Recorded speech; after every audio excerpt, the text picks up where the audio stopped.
Sa San Carlos City, Pangasinan, nabisto ang mahigit 100 double registrants, underage at overage sa halos 6,000 nagparehistro para sa darating na eleksyon.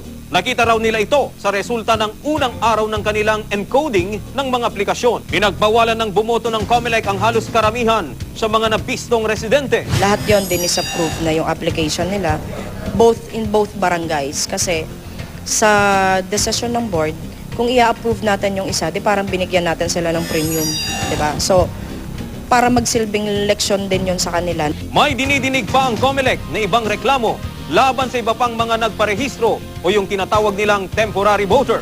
They will issue certification na hindi talaga legitimate residents sa mga taong to.